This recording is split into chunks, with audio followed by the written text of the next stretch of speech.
White text over video of past events. Logo, Chicago Cultural Accessibility Consortium. Professional Development Series presents Accessible Services Showcase, Project Potential Part 4, Audio Description. On stage, an ASL interpreter signs while a man introduces two people, one of whom has a guide dog beside them. To unpack the audio description that accompanied the play today, I'll introduce Jack Miggins and Beth Finke. I'm going to kick it over to Beth because while I did, to become an audio describer, while I did like a training program, the vast majority of what I know and how I know how to do this discipline has come through listening to patrons. It's coming from doing it and probably doing a real ugly job. Sorry, anybody who came out to see Sex with Strangers in 2011 or whenever that was.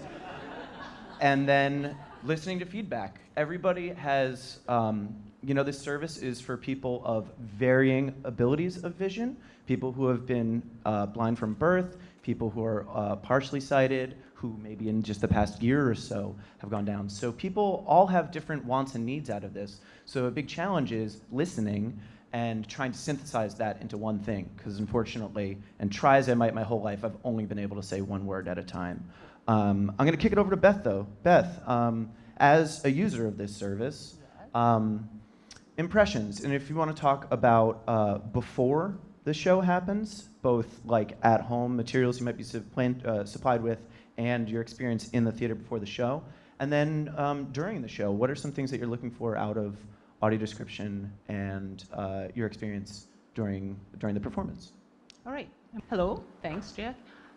I lost my sight when I was 26 years old, and being 26, I thought, I don't need any of these special services for blind people. And so it took a while for me to start going to theater.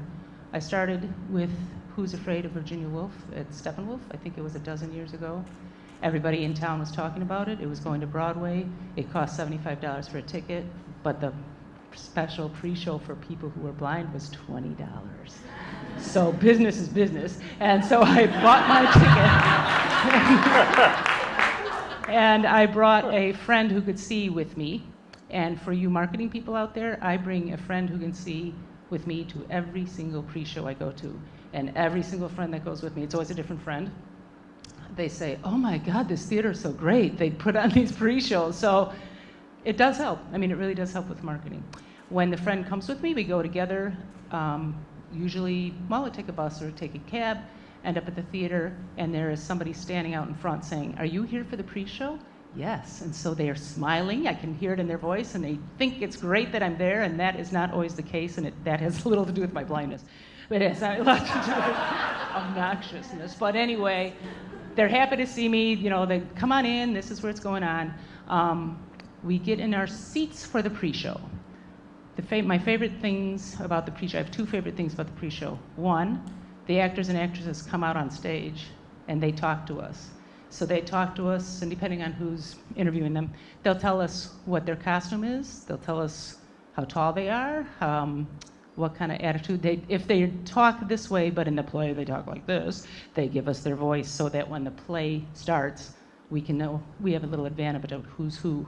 The other advantage we have is that we meet actors and actresses and all the riffraff that can see. I've started using all those with sight privilege. Do not get to meet the actors ahead of time, and so I can go back to the bar afterwards and tell my friends I got to see it. And Tracy Letts was there talking to us, not to name drop, but he was George in Who's Afraid of Virginia Woolf.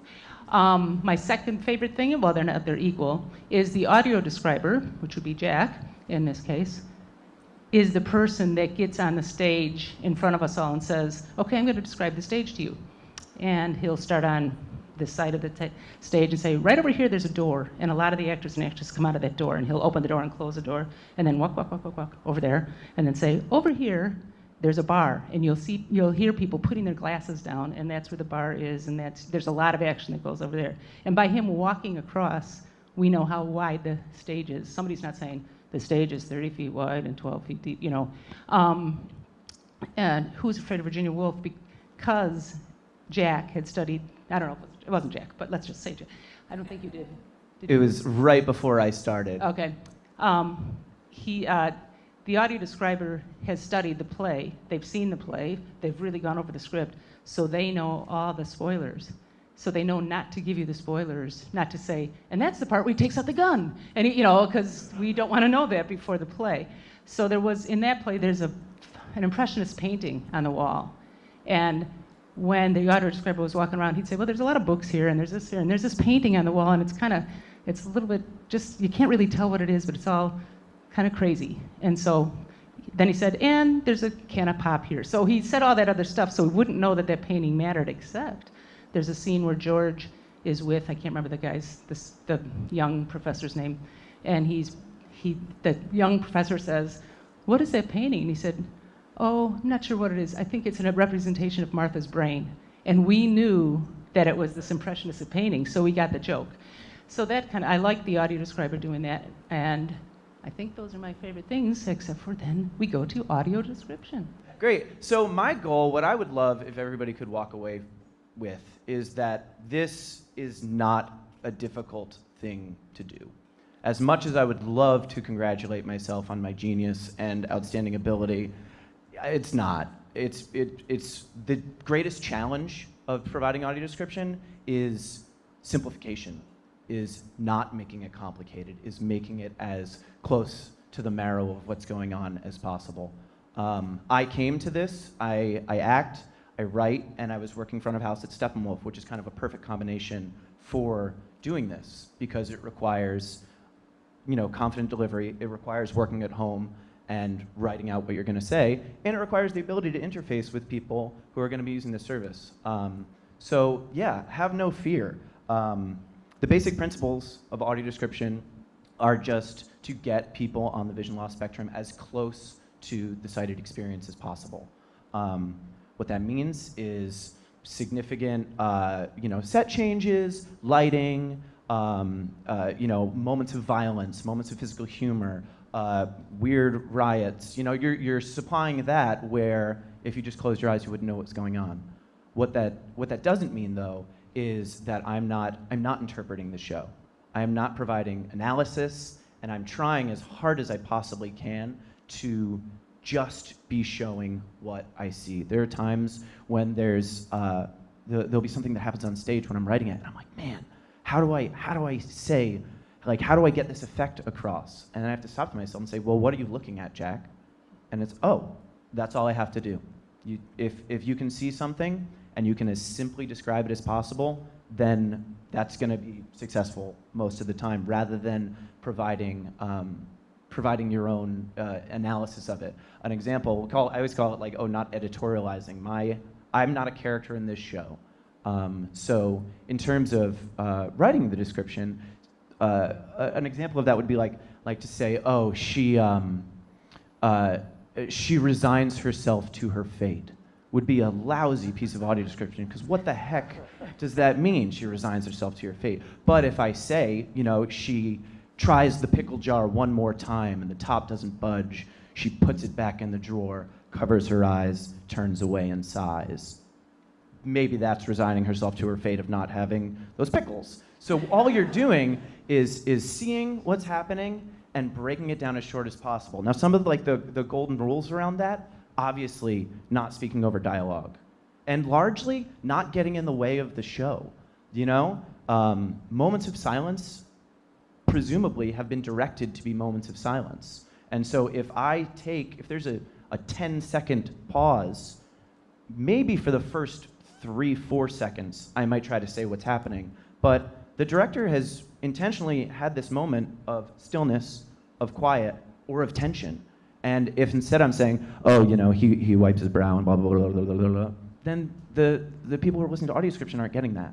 So my goal is always to have as light a touch as possible, not editorializing, really key, because you're just trying to provide people with the ability to make their own interpretation and have their own understanding of the show, rather than getting my understanding of the show, because you don't know what my tastes are.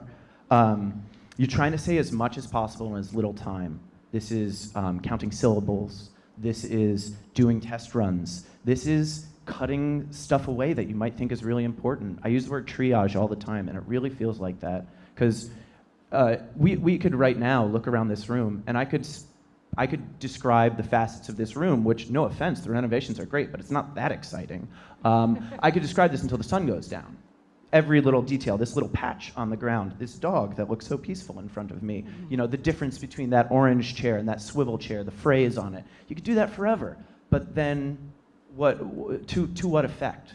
So the biggest goal is what are the things that really need to come across so that people are on as equal a playing field as possible. You'll see when we go through a scene, like this is a wide open space. The first lines make note of desk, make notes of cardboard boxes in the corner, because that's all the time that you have. And so a lot of times you have to let stuff go, but the challenge is finding out what are the things that really need to stay. Another huge, and just like letting the performance speak for itself. That is the simplicity. Is I want to provide, I want to allow the play to just be experienced without me garbling in somebody's ear as much as possible. And that is, like Beth was saying, about walking the space. Incidental movements, you know, a wipe of the nose, something like that. Am I really helping somebody enjoy this play more by talking about that, or am I just adding another voice in their ear? And my goal is to enhance and not to always just be that voice in the ear. Can I give an example from the play? From this play? Yeah, because Jack and I were at some of the rehearsals, and so we'd kind of listen to, and then afterwards, there was a part where she said, close your eyes. And then she says, good. And in the first round, he would say, the actress said, close your eyes. He'd say, she closes her eyes. Good. And I'd say, Jack, if she says good, I understand that she closed her eyes, you know. Yeah. But but I appreciate, you know, it's tricky business. And it's really hard. You know, just before this performance, I actually made an edit onto my script, which is the part where Belinda starts to cry. And I realized, and this came from your feedback, Beth, that immediately after she starts crying, the other character says, oh, you're crying? And I had in there, she begins to cry and turns away. And then I realized, oh wait, we're getting that information from the characters. So I think it's just, she turns away covering her face or something like that. So using the material, if the play can speak for itself, if somebody says, I am now pouring whiskey into this coffee mug, I don't need to say pours whiskey into a coffee mug. But the big thing with like all these like golden rules of audio description is you're gonna break them all the time. And that's okay. There are moments of chaos where you have to speak over lines. There's moments where something really important happens and you're gonna have to talk over somebody. There are times, pronouns can be really tricky when you have multiple characters on stage, because in this play, for example, if I say, she does this, well, there are two women on stage talking, and that can be, to someone who's looking at it, it might not be confusing. But if you don't know, then, oh, look at that. So trying to use characters' names as much as possible, but sometimes, you know, if you're doing a play with George Stephanopoulos, I'm not gonna be able to say George Stephanopoulos every time. So I'm gonna have to say he a couple times. So you're gonna break all these rules, and that's totally okay. You just have to be smart about when to do it. The process of doing this. I normally see a show 2+ times. When I first started, I saw them way more. 2 times before I start writing it. The first time I want to experience the show as just a viewer. I'm not taking notes, I'm just getting my impressions of the show. The second time, I'm taking detailed notes, and you just see these notebooks. I'm taking notes in a dark theater, so it looks pretty crazy, but trying to take as many detailed notes as possible. Also trying to have a view at the back of the theater and have a view at the front of the theater. So when I'm in front, I can get faces, I can get small stuff. When I'm in the back, I can get big picture stuff and try to synthesize that. And this is easier to provide even for smaller places now, not an absolute necessity, but it really helps to have an archival copy of the show. Wide shot, it doesn't need to be close-ups, doesn't need to move, just one big wide shot, because I'm sitting at home and I'm going with a fine-tooth comb, stop, start, stop, start, stop, start, writing down as much as what's possible. So the goal is to have as much as possible scripted, but also it's live theater. So like maybe that gun misfires. Maybe somebody trips. Maybe a service dog runs on stage and chases a basketball, which I've heard a story happened one time. And you just have to be adaptable like that. But particularly in terms of timing and pauses, writing out as much as possible. And it's arduous. Some days I can really fly, but I find normally it's like if I can do 10 pages in an hour of a script, I feel like I'm doing a comprehensive job. So it does take a fair amount of time at home. And then going back into the theater, doing a dry run optimally with somebody who uses the service, but most of the time that's not possible. So just doing it on your own to make sure the timing. And then performance day, if you're lucky enough to be able to do one of those pre-show experiences, touch tours, that's fantastic. But the audio description should optimally speak for itself. You should be able to walk into the theater just like anybody else and get the same experience. That means pre-show, I'm over mic doing program notes, doing set description again, perhaps going through characters and costumes so that you can sit in your seat with 10 minutes to the show and get that information still.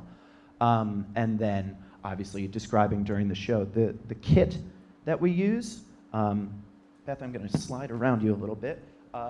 It's obscured by these chairs, but there's a little FM transmitter here with a little antenna that's sticking up.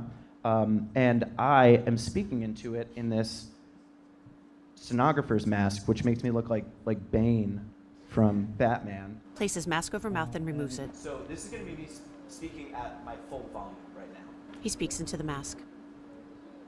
Can you hear that? Yeah. So it's pretty good. But what that means is I do still warn everybody who's around me when I'm in a house to make sure everybody knows what's going on. A lot of times if they know it's for an access service, then people will be a lot cooler with it and they won't just come up and yell at me, which has happened a couple times. Because people don't know, and it's weird. And there's a guy with this funky little mask in his face. So I can't blame them for thinking it's strange. But yeah, letting everybody know that that's coming.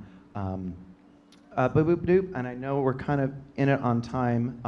We're gonna do a slice from the play. I'm not gonna do like, oh, this is a good way, this is a bad way, just to give you a show of how this goes down. We're gonna do a slice from the end. Some of the things that you'll notice in here, there are moments where I can squeeze in description over no lines. There are moments where I'm talking at the same time as them because it's chaos. There are moments when there are things happening that aren't being described. The finger snaps is something, and Beth told me about that too, where I describe the very first time she snaps her fingers, and then you're hearing snaps. You know it's who the snapper is. So that's a place where I can lay low. That's a place where I can relax and just let somebody experience the show. If I may add something here. And then when we were at Tech, the first time I was here watching it, I didn't know that she was maybe dead at the end because I thought she was unconscious because she kept going, wake up. And we talked together and I said, you have to tell me that they're doing the pulse. I didn't know that the first round. So when she was checking her pulse, but I couldn't see that, so I didn't know. Yeah. Okay. Yeah, so this is gonna be, this is gonna have a bit of a heavy touch in a moment, this is gonna have a lighter touch in a moment, and just a little slice in. I'm gonna be doing it over actual mics. Two women in an office, one is seated. She loves herself. What's that? She loves herself. Belinda Good. Now turns, faces at can you Aline, reach eyes for still her? closed. She Even grasps harder. forward. You're so close, but so far. Come on. She slides forward, straining, Good. grasping. Keep reaching. Now I'm going to count from 5, and when I hit 1, this new you is going to be sitting in the chair you're sitting in, and you are going to be the person living inside of you that you always wanted to be. Is that okay with you? Good. Now keep reaching. Reach for her, Belinda. Yeah, She rises to her Reach feet, for grasping her. forward. I'm trying. 5, 4, 3, 2, 1. Belinda collapses into the chair, slumped over the desk. What?